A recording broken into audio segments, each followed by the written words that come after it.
Hello friends, जय माता दी। ज्ञान सिरता रोचक जानकारी चैनल में आप सबका बहुत बहुत स्वागत है। आज हम आपको करवा चौथ व्रत की कहानी सुनाएंगे। फ्रेंड्स, करवा चौथ का व्रत हर सुहागिन स्त्री रखती है ताकि उनके पति की लंबी उम्र हो और वह स्वस्थ रहें। व्रत की ये परंपरा सदियों से चलती रही है। कहते हैं कि ये व्रत देवताओं की पत्नियों ने भी रखा था और तो और महाभारत काल में भी इस व्रत का प्रसंग मिलता है। तो फ्रेंड्स, आज हम आपको बताएंगे कि ये व्रत कब से शुरू हुआ और सबसे पहले यह व्रत किसने रखा था। तो और हम आगे आपको कथा भी सुनाएंगे। तो फ्रेंड्स, अगर अभी तक आपने हमारे चैनल को सब्सक्राइब नहीं किया है तो सब्सक्राइब करके बेल आइकन को प्रेस कर दीजिए ताकि हमारी नई वीडियो आप सबसे पहले देख सकें। शास्त्रों और पुराणों में ये पता चलता है कि सबसे पहले यह व्रत शक्ति स्वरूपा देवी माता पार्वती ने भोलेनाथ के लिए रखा था। इसी व्रत से उन्हें अखंड सौभाग्य की प्राप्ति हुई थी।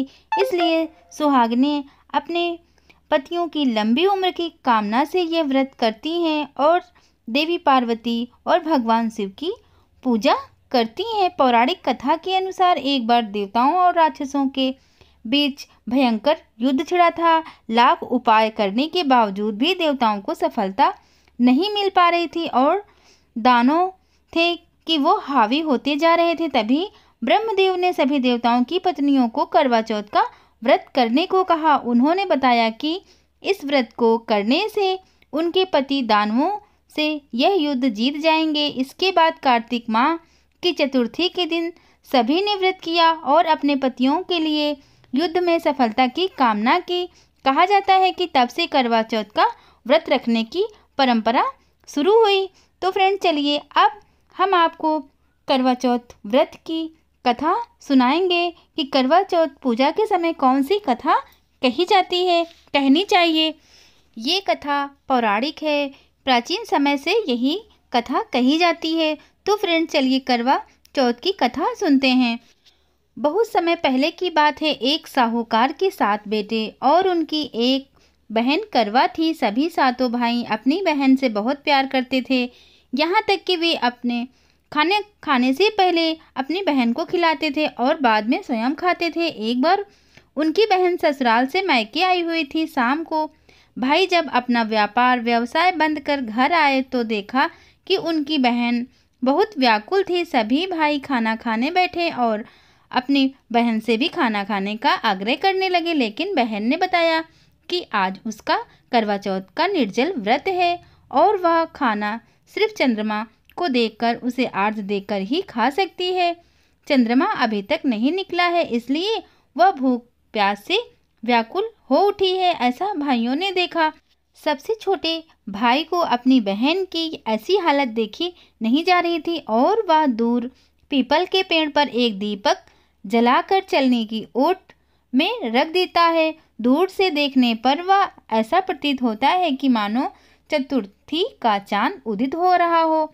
इसके बाद भाई अपनी बहन को बताता है कि चांद निकल आया, तुम उसे आर्घ्य देने के बाद भोजन कर सकती हो। बहन खुशी के मारे सीढ़ियों पर चढ़कर चांद को देखती है, उसे आर्घ्य देकर खाना खाने बैठ जाती है। वह पहला टुकड़ा मुंह में डालती है तो उसे छींक आ जाती है, दूसरा टुकड़ा डालती है तो उसमें बाल निकल आता है और जैसे ही तीसरा टुकड़ा मुंह में डालने की कोशिश करती है तो उसके पति की मृत्यु का समाचार उसे मिलता है। वह बौखला जाती है। उसकी भाभी उसे सच्चाई से अवगत कराती है कि उसके साथ ऐसा क्यों हुआ। करवा चौथ का व्रत गलत तरीके से टूटने के कारण देवता उससे नाराज हो गए हैं और उन्होंने ऐसा किया। सच्चाई जानने के बाद करवा निश्चय करती है कि वह अपने पति का अंतिम संस्कार नहीं होने देगी और अपने सतीत्व से उन्हें पुनर्जीवन दिलाकर रहेगी। वह पूरे 1 साल तक अपने पति के शव के पास बैठी रहती है, उसकी देखभाल करती है। उसके ऊपर उगने वाली सुईनुमा घास को वह एकत्रित करती जाती है। 1 साल बाद फिर करवा चौथ का दिन आता है। उसकी सभी भाभियां करवा चौथ व्रत रखती हैं। जब भाभियां उससे आशीर्वाद लेने आती हैं तो वह प्रत्येक भाभी से यम सुई ले लो, पिय सुई दे दो, मुझे भी अपनी जैसी सुहागिन बना दो। ऐसा आग्रह करती हैं, लेकिन हर बार भाभी उसे अगली भाभी से आग्रह करने को कहकर चली जाती हैं। इस प्रकार जब छठे नंबर की भाभी आती है तो करवा उससे भी यही बात दोहराती है। तो भाभी उसे बताती हैं कि उससे छोटे भाई की वजह से उसका व्रत टूटा था, अतः उसकी पत्नी में ही शक्ति है कि वह तुम्हारे पति को दोबारा जीवित कर सकती है। इसलिए जब वह आए तो तुम उसे पकड़ लेना और जब तक वह तुम्हारे पति को जिंदा ना कर दे उसे नहीं छोड़ना। ऐसा कहकर वह चली जाती है। सबसे अंत में छोटी भाभी आती है। करवा उनसे भी सुहागिन बनने का आग्रह करती है, लेकिन वह टाल मटोली करने लगती हैं। उसे देख करवा उन्हें जोर से पकड़ लेती है और अपने सुहाग को जिंदा करने के लिए कहती है। भाभी उससे छुड़ाने के लिए नोचती खसोटती हैं, लेकिन करवा नहीं छोड़ती।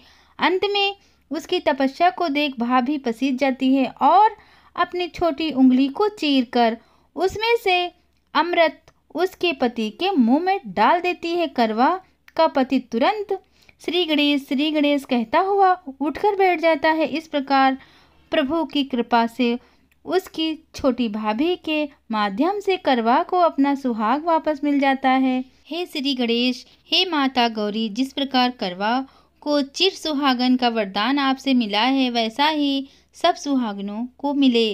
बोलिए करवा चौथ माता की जय।